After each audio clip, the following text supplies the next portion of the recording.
Guys, welcome to my mamma's channel. तो आज मेरी मम्मा ने मेरे लिए गाजर रसमलाई बनाई है, जिसके उन्होंने सबसे पहले हाफ लीटर मिल्क लिया है और इसमें से उन्होंने अराउंड 4 टेबल स्पून यानी अराउंड 1/4 कप मिल्क हमने यहाँ पे सेपरेट कर लिया है।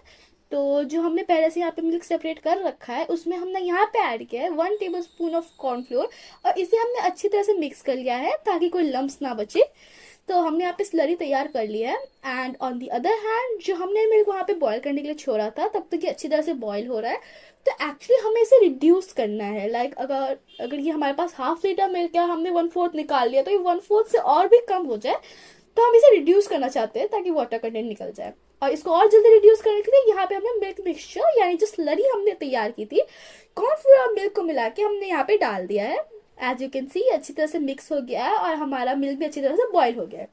इसके बाद हमने यहाँ पे स्वीटनेस के लिए ऐड किया है around half cup of condensed milk यानी जो मिल्क मेड होती है। तो हमने यहाँ पे इसे ऐड कर दिया instead of sugar. So as you can see हमने इसे जल्दी जल्दी बॉईल कर लिया है। अब हम इसे साइड में रख देंगे। And on the other hand हमने यहाँ पे लिए कैरेट्स, जिसे हमने अच्छी तरह से पील कर लिए हैं। So as you can see हमने यहाँ पे अराउंड 5 कैरेट्स लिए हैं। अगर आप ज़्यादा कैरेट्स चाहते हैं तो आप उतना भी ले सकते हैं। तो जितने भी पील्ड कैरेट्स हैं हमने यहाँ पे एक तरफ रख लिया और इसे अच्छी तरह से ग्रेट कर लिया है ताकि इसके जो वो रसमलाई बनानी होगी, हमें उसके लड्डू बनाने होंगे तो जल्दी बन जाए। और अगर हार्ड रहेगा तो बनेगा भी नहीं। तो हमने यहाँ पे इसे अच्छी तरह से ग्रेट कर लिया है वो all the 5 of the carrots और इसका मिडिल पार्ट सेपरेट कर लिया है। इसके बाद हमने यहाँ पे पैन में लिया है 1 टेबल स्पून ऑफ घी, जब तक ये अच्छी तरह से मेल्ट हो जाए, और इसे अच्छी तरह से स्प्रेड कर लिया है। इसके बाद हमने यहाँ पे ऐड किया है ग्रेटेड कैरेट्स जो कि हमने पहले से ग्रेट कर रखे थे और इसे अच्छी तरह से रोस्ट कर लिया है। तो जो इसका रेड कलर था वो धीरे धीरे ऑरेंज बन जाएगा। तो इससे आपको ये पता चल जाएगा कि हाँ, हमारे कैरेट्स अच्छी तरह से रोस्ट हो चुके हैं। So as you can see इसका रेड से पूरा ट्रांसफॉर्मेशन हो चुका है ऑरेंज में और ये काफी अच्छी तरह से मिक्स भी हो रहा है, मैश भी हो रहा है। इसके बाद हमने यहाँ पे ऐड किया है कार्डमम ताकि इसमें बाहर के माके जैसा फील आए। और इसके बाद हमने यहाँ पे स्वीटनेस के लिए फिर से डाला है half cup of condense milk और इसे अच्छी तरह से मिक्स कर लिया है।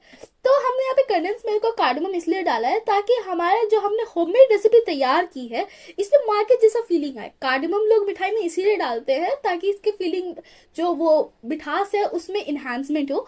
तो एज यू कैन सी हमारा ये बैटर तैयार हो चुका है, जो कैरेट डो है, और ये एक तरफ से असेंबल भी हो चुका है। कितना कम भी हो गया ये। तो अब हम इसे एक प्लेट में निकाल लेंगे और जो हमने पहले से क्रीमी मिल्क तैयार कर रखा था यानी जो पूरा मिल्क हमने बॉईल किया था, और अब कैरेट डो को हम अच्छी तरह से एक शेप दे देंगे। तो हमने यहाँ पे स्क्वायर दिया ताकि ये रसमलाई की तरह दिखे और हमने इसे अपने क्रीमी मिल्क में डाल दिया है। So as you can see our rasmalai is ready. हमने यहाँ पे पिस्तास, ड्राई फ्रूट्स और सिल्वर वर्क डाला है। So thank you, I hope you like this video. Don't forget to like, share and subscribe. Bye.